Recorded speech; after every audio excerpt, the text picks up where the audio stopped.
Les téléphones de moins de 300 € sont les téléphones les plus recherchés et surtout c'est l'un des segments de smartphones qui génère le plus de ventes. Parce que c'est vrai qu'à ce prix là on peut retrouver d'excellents rapports qualité-prix, évidemment avec des compromis, mais l'idée c'est surtout de bien choisir et c'est pourquoi je vous ai préparé un petit top 5 des meilleurs smartphones à moins de 300 €. Avant de commencer, si vous aimez la technologie, que vous suivez l'actualité mais aussi que vous voulez de super tests, pensez à vous abonner, merci d'avance. Le premier téléphone dont on va parler c'est le Poco X4 Pro. C'est un très beau smartphone avec un design raffiné, il a une énorme batterie, un processeur suffisamment puissant et en termes de photos et de vidéos, c'est plus que convenable. Son écran est assez grand et on peut apprécier la qualité d'écran qu'il va proposer. Et ce qui va être intéressant, c'est que ça va être le seul téléphone de la sélection à proposer un taux de rafraîchissement aussi élevé. On est sur du 120 Hz, ce que les autres flagships sont censés faire. Donc on peut retrouver cette technologie sur le S22 Ultra ou l'iPhone 13 Pro.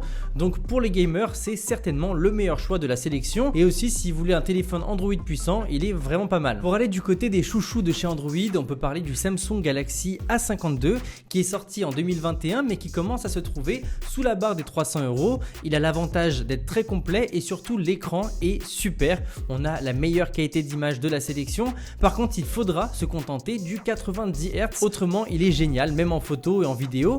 Son vrai point négatif, ça va surtout être son design. Il fait un petit peu jouet pour enfants.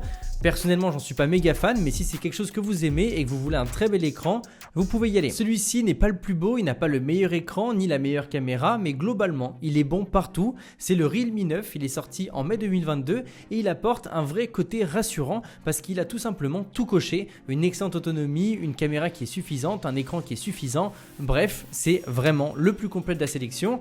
Personnellement, j'ai beaucoup aimé sa finition. On a l'impression d'avoir un téléphone de très grande qualité et surtout la surcouche de Oppo qui est sur les téléphones Realme est l'une des surcouches les plus personnalisables. Donc si vous avez un coup de cœur par rapport à ce téléphone ou que vous aimez la surcouche Realme, ça peut être une excellente décision. Moi personnellement, j'ai adoré ce téléphone et si vous voulez voir le test que j'ai fait sur ma chaîne, je vous le mets juste ici. Bref, je vous laisse aller voir ça. Dernier téléphone Android de la sélection, le Pixel 4a. On pourrait se demander comment faire une vidéo sur les smartphones Android sans parler des téléphones de chez Google. Personnellement, je suis pas un grand fan des designs des téléphones de chez Google. J'aime pas forcément non plus leur écran, même si là on est sur un écran OLED de 5,7 pouces, donc c'est le plus petit des 5 téléphones que je vais vous présenter. Mais par contre, la qualité est plutôt bonne, son autonomie est suffisante et surtout en termes de puissance, c'est aussi plutôt pas mal. Mais là où il va vraiment se différencier, ça va être par rapport à sa qualité photo. On est tout simplement sur le meilleur photophone Android par rapport à cette gamme de prix là. Donc si vous cherchez un téléphone pour faire d'excellentes photos et que vous voulez un téléphone Android, vous venez de trouver ce qu'il vous fallait. Et après globalement, il n'y a pas de gros points noirs sur ce téléphone là. Pour les Apple Addict, il n'y a pas grand chose en fait, il y a techniquement rien de neuf.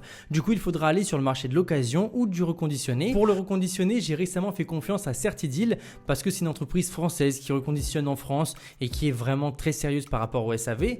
Et du coup, je me suis pris mon iPhone là-bas et si on va sur leur site, on pourra retrouver pour moins de 300 € un bel iPhone XS qui est un téléphone qui est globalement assez complet. Il est certes assez petit par rapport aux autres téléphones, mais ça reste malgré tout raisonnable. La qualité vidéo est sans aucun doute la meilleure des 5 téléphones et en photo ça va dépendre des goûts et des couleurs par rapport au pixel, mais je trouve que les deux se valent. Au niveau de l'écran, c'est un écran qui est magnifique, mais par contre il a un gros défaut, c'est qu'on est sur du 60 Hz, donc ça peut être un frein pour certaines personnes.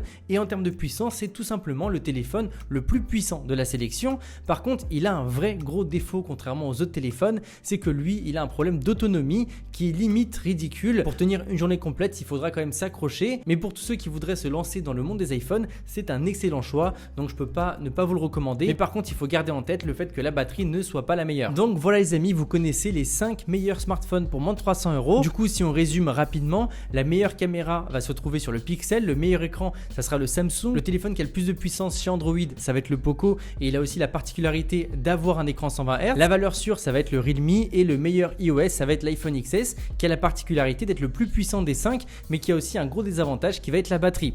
Bref, si vous avez aimé le concept, n'hésitez pas à mettre un pouce en l'air et surtout mettre un commentaire pour me dire que vous avez aimé, histoire que je sache si je fais une version 2 sur les téléphones par exemple à moins de 200 € ou à moins de 500 ou même à moins de 700. Personnellement, je me suis bien amusé pour vous proposer ce format là, donc ça me ferait plutôt plaisir de vous faire une version 2. J'attends vos retours dans les commentaires. Nous on se dit à très bientôt, salut à tous, c'était André Martin.